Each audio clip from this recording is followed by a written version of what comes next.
je m'appelle Elodie Mogg, je représente la société Praxinos qui a été cofondée en 2018. On est plusieurs associés, on est en tout 8. Notre objectif, c'est de créer des logiciels d'animation alimentés par Unreal Engine. Et en fait, pour réussir à faire ce logiciel qui s'appelle Odyssey, on a dû créer plusieurs modules qui en fait découpent Odyssey en plusieurs parties. On a notamment un module qui permet de dessiner qui s'appelle Iliad et on a un module qui permet de faire du storyboard qui s'appelle Epos. Et en fait, tous ces modules ont finalement été publiés gratuitement sur la marketplace d'Unreal Engine en tant que plugin, tout simplement. Epos, c'est le plus récent. Quels sont les retours à l'heure actuelle? Est-ce que vous avez des chiffres éventuellement? Dans les 2 premières semaines qui ont suivi la sortie d'Epos, on était à 18 000 comptes ayant fait l'acquisition du plugin, ce qui est 4 fois plus qu'Iliad, à peu près à la même période dans les 2 semaines qui ont suivi sa sortie, donc c'est très encourageant.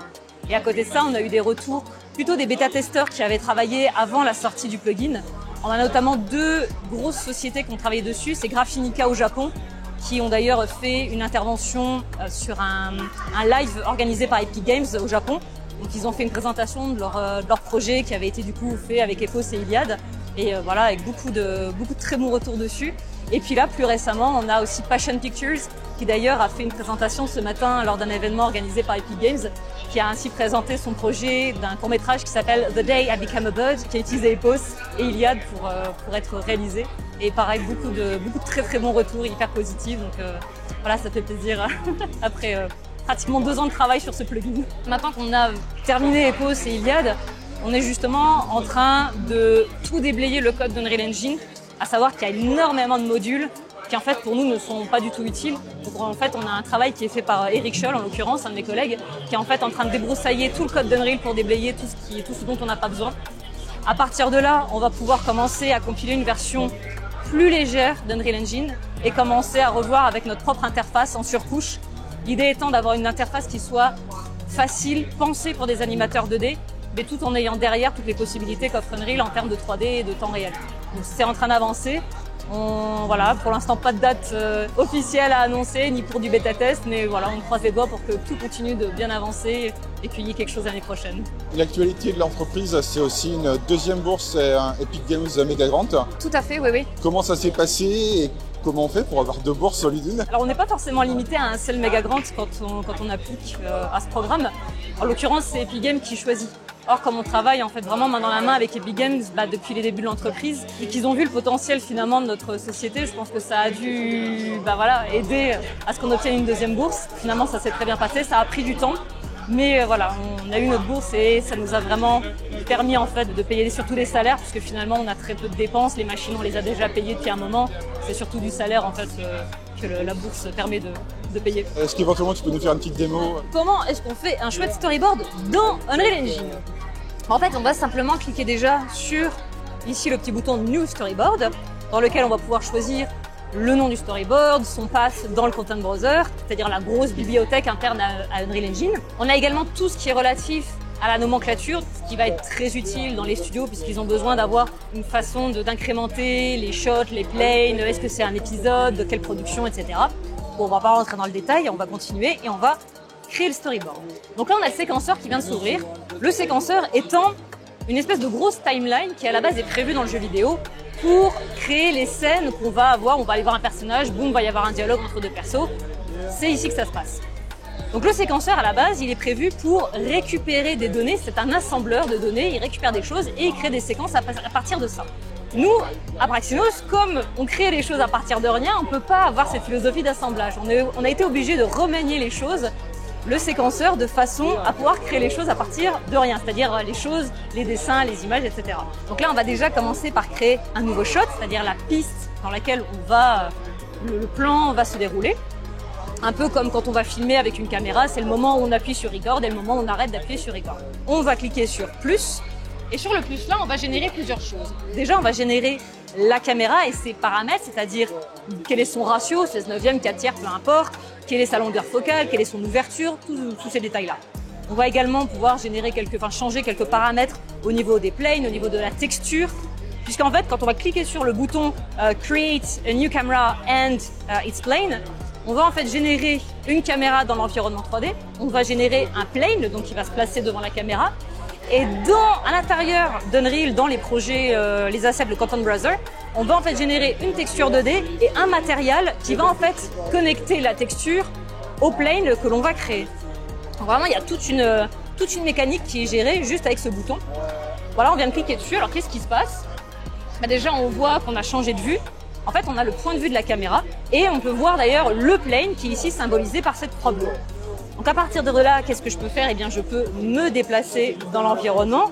Voilà, je peux me placer là où ça me va. Par exemple, mettons ici. Voilà, ça me va très bien. Et puis maintenant, je vais vouloir dessiner. Pour dessiner, je suis obligée d'activer Iliad. Comme je l'ai expliqué, on va cliquer sur Iliad, comme ceci.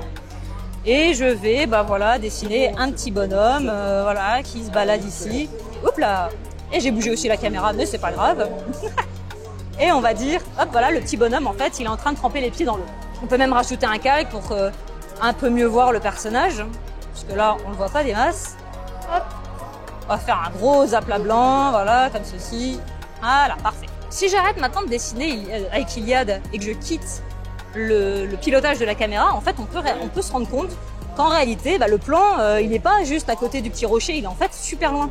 Et c'est parce que le plane, il est toujours à une même distance de la caméra et que, du coup, va falloir le placer au bon endroit. Alors, on va afficher ici la caméra, voilà, parfait.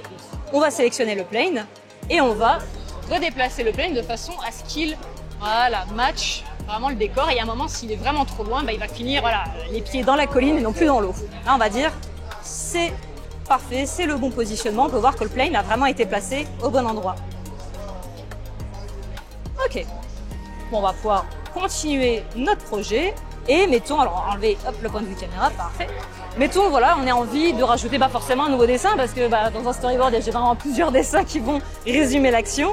Donc on va faire un petit clic ici pour ajouter un diamant qui symbolise le fait qu'on a rajouté un nouveau dessin ou plutôt une nouvelle pose clé. Donc pareil, hop, on va reprendre un petit bonhomme et on va se dire, voilà, je vais faire mon bonhomme qui se balade ici. On peut continuer ainsi. On peut même ajouter une table lumineuse qui va nous permettre de voir en fait par transparence les images précédentes et les images suivantes. C'est-à-dire que là, si je crée une clé, un drawing entre les deux clés qu'on a ici, je vais voir par transparence la verte et la bleue puisque je sais, voilà, mon dessin sera ici. Donc on a ici un petit début de storyboard avec mes maigres capacités de dessin. Mais c'est pas grave. On peut également aller plus loin puisqu'on a la possibilité dans chaque shot de créer plusieurs planes. Par défaut, il y en a forcément un, mais en fait, on n'est pas limité, on peut en créer autant qu'on veut. Ce qui est très pratique, notamment si on commence à avoir deux personnages ou même plus qui interagissent. Et forcément, ils vont avoir des poses clés différentes, un timing différent. Donc il vaut mieux, dans ce cas-là, les travailler sur des planes différents. En l'occurrence, je vais créer, un nouveau plane, comme ceci. Et puis, on va dire que je vais faire un oiseau, voilà, qui se balade dans le champ, voilà. Un oiseau qui passe. Pareil, je vais lui rajouter des clés. Hop. Voilà, check, check, check. Voilà. J'ai comme ça, voilà, des poses clés complètement différentes. On peut voir ici, ça ne corrèle pas, les deux corrèlent pas. Et voilà. Alors on peut aussi aller encore un peu plus loin puisque on a la possibilité de piloter la caméra et donc de faire des mouvements de caméra. C'est-à-dire que si je vais un peu plus loin et que je me dis voilà, je veux repiloter à nouveau la caméra et je voudrais maintenant que la caméra fasse un pan sur la droite. Eh bien, je vais me déplacer comme ceci sur la droite. Le problème, c'est qu'en faisant ça, alors ok, j'ai créé un mouvement de caméra, c'est très chouette, mais comme les planes sont attachés à la caméra, du coup, j'ai mon petit bonhomme qui fait un mouvement assez bizarre.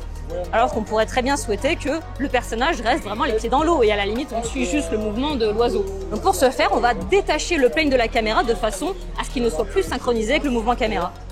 Donc on va cliquer ici sur le petit Detach Camera. On se retrouve avec le personnage qui reste bien à la même position, tandis que l'oiseau symbolisé par le V rouge continue de suivre le mouvement caméra. Alors, pour que ce soit un tout petit peu plus clair, on va même un peu jouer avec les options de post-process d'Unreal Engine. Voilà, déjà on y voit un petit peu mieux. Et on va même un petit peu changer les paramètres des planes parce que là, on a à chaque fois cette espèce de gris bleu qui est pas très agréable. Enfin, c'est pratique au début pour comprendre ce qu'on fait, mais après, on a envie de s'en débarrasser. Donc on va simplement la désactiver comme ceci et voilà, et là c'est quand même beaucoup plus pratique. Et puis après évidemment on peut aller encore plus loin, c'est-à-dire que là on est sur une vue qui est très simple des poses. Mais on peut rentrer dans le détail du shot en double-cliquant dessus et là on commence à avoir beaucoup plus d'options en termes de clés, en termes de transform. Là par exemple je pourrais très bien faire un transform sur l'oiseau et dire voilà en fait je voudrais que l'oiseau, donc qui est le plan ici, je lui rajoute une piste transform. Et puis du coup, je lui rajoute une clé. Et puis à la fin, je sais pas, je vais en fait lui faire un déplacement un peu plus prononcé de son vol. Par exemple, je voudrais qu'à la fin du plan, il sorte carrément du cadrage. Donc je change ici, location, et puis je bouge. Hop, voilà cette donnée. Et donc là, on peut même voir, il y a un petit tracé qui vient de se faire, et donc, hop, l'oiseau se déplace beaucoup plus vite pour quitter rapidement le champ.